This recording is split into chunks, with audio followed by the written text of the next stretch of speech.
There's nothing worse than trying to ramp up your marketing efforts only to find that your customer acquisition cost just keeps creeping up. We've audited hundreds of marketing campaigns over the past few years, and there are a number of very common mistakes that we see most marketers making when they're trying to scale their marketing efforts. The truth is, metrics like customer acquisition cost, return on ad spend, conversion rate, and those kind of metrics in isolation are probably leading you astray. And there's actually a very foundational metric that most marketers miss, which could be losing you a ton of money right now if you're not paying attention to it. So in this video, I'm going to be breaking down what the most advanced marketers know and how they break through that glass ceiling of scaling their marketing campaigns more profitably. And the good news is this isn't going to require you to be a specialist at any ad platforms. This is a proven principle that can work time and time again, and you can give this to your team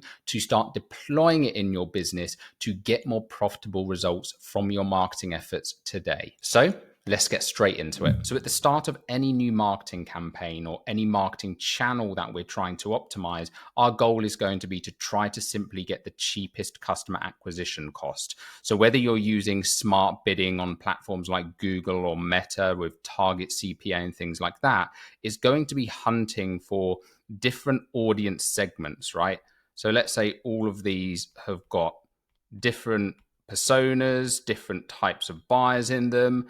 And what it's going to be doing is trying to find the one with the cheapest cost. And this principle applies whether you are a D2C brand in e-commerce, whether you're in B2B selling higher ticket. Obviously, the numbers are just going to be different here. So let's say you've got a £20 CPA or $20 wherever you're based, and we've got a £40 customer value. And let's say these ones were £40, £50 cost per acquisition. So we're going to kill these off because these are all too high. This one, we've got a nice 2 times ROAS, so we're going to stick with this.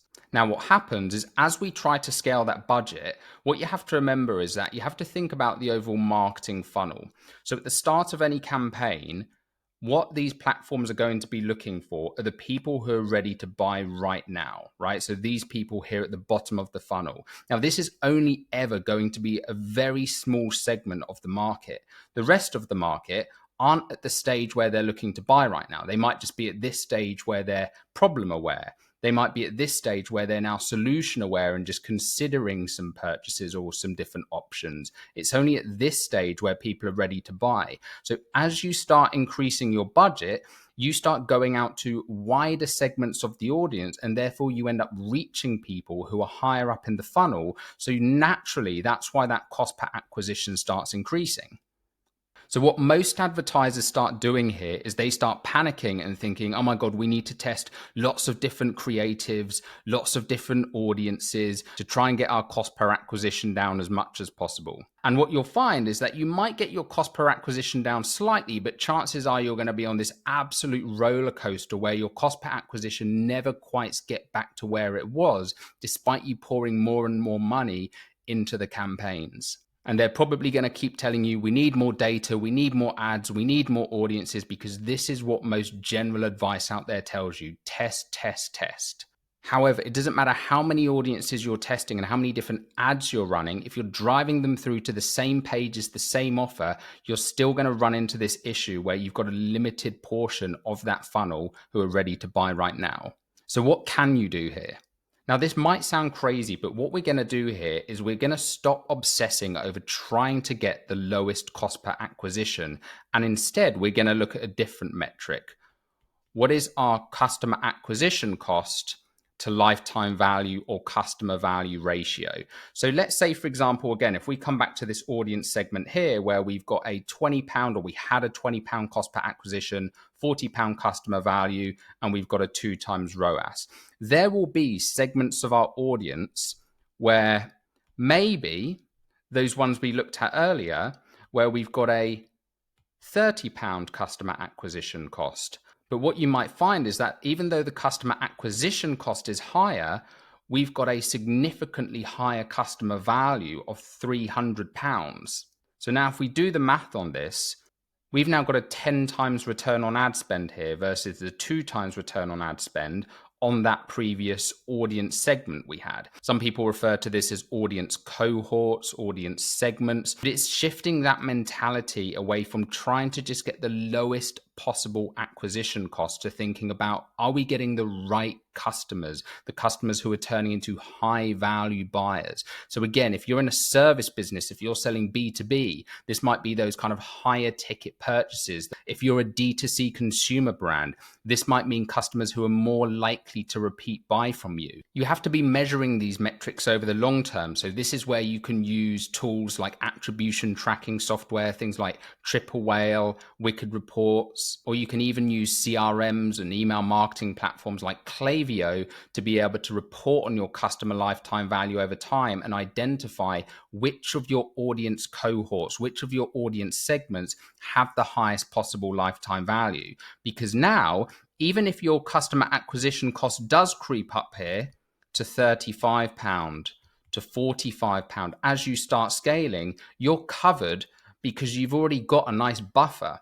Whereas here, you're going to be in a very, very vulnerable position to when those customer acquisition costs start increasing, your profitability is just going to go out of the window. And this is what ends up happening when people blindly pursue customer acquisition cost and just trying to get that as low as possible, is you will often end up seeing you might get that customer acquisition cost down, but we very often see campaigns where businesses have lowered their customer acquisition cost, but then they're losing profits. And when we do the analysis, we've actually found that their lifetime value has also been trending down, because what's been happening is whilst they've been attracting lower cost acquisitions, they've also been attracting lower quality customers. And that's why it's so important never to just look at these metrics in isolation. Now, it's also important to note here that we sometimes find businesses where they just don't have the services or the pricing structure to be able to support a big enough lifetime value in order to scale their ads profitably. So this is where you as a business are going to need to make a decision on how you start increasing that customer value, whether that be from putting your prices up, whether it be from offering additional products or services, whether it be thinking about a back-end offering. If you're a consumer brand, this can even come down to things like running retargeting campaigns, running community engagements, doing email marketing, so that you are maximizing on the value of every single new customer that you acquire. Because the bigger you can make that value, the more profitable you're going to be able to make your ads. A metric that's often talked about in the venture capital world is your CAC payback period. So how quickly can you recoup the cost to acquire that customer? So you might initially be acquiring customers at a loss, but if you can build systems whereby you are monetizing that customer through email marketing, through retargeting channels to create more and more value, you can cover that customer acquisition cost earlier, and then everything else on top of that becomes profit. And that's again where you've now got much more opportunity to scale your campaigns. Now, as you start scaling these campaigns further, naturally you're going to need to expand into more of these audience cohorts, right? So you're going to have one audience cohort, another one, maybe 4 or 5 different cohorts. This might be different marketing channels. So you might be expanding across Google, TikTok, Meta, LinkedIn, whatever platforms your audience are hanging out on. What most businesses are doing when they try to scale is they're driving all these ads to the same offer, to the same page that they always have been, right? The same old products, the same old offers, the same old page for everyone. But that's just not going to work, because again, when you're reaching a wider segment of that audience, you've got different people with different needs, with different fears, with different doubts. In order to optimize these even further, you're going to need to look at having specific products, specific offers, maybe even specific funnels and landing pages for each of those different cohorts and different audience segments in order to get your campaigns running as effectively as possible. One final thing to mention here from a content perspective, as you are scaling campaigns and you are going higher up the funnel, is that the type of content that you are using at each of these stages should vary. So whereas at the bottom of funnel, it's very easy to get away with just sales copy, right? Direct response advertising copy with offers, getting people to buy right now. As you start getting more top of funnel, these are people who aren't even necessarily solution aware at this stage. They maybe know they've got a problem, but they haven't really even started looking at options. So here, this is going to be more informational advertising, right? Or some people call it like edutainment. So it's kind of education mixed with entertainment, depending what kind of industry you're in.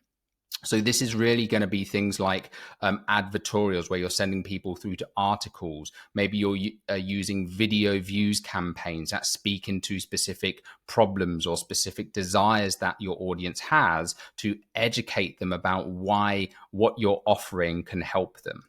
As you then start coming down to the middle of funnel, this is more now about what makes you different from the competition. And then finally, at the bottom of funnel, this is where we might be using things like user-generated content, testimonials, case studies, offers, direct response copy, sales-based CTAs. So just remember, as you're scaling your budget, you also want to make sure that not just the quantity of ads you're running, but the type of advertising content you're using and the platform you're reaching people on is relevant to the stage of funnel you're reaching. Now, there is one more fact we haven't talked about that could be impacting your customer acquisition cost as you're scaling your campaigns, and that is your sales funnels, your website, or just the pages that you are sending traffic to. So in this next video coming up, I'm going to be showing you how to optimize your website and your landing pages to make sure your conversion rate is as high as possible and you can reduce your customer acquisition cost. I'll see you there.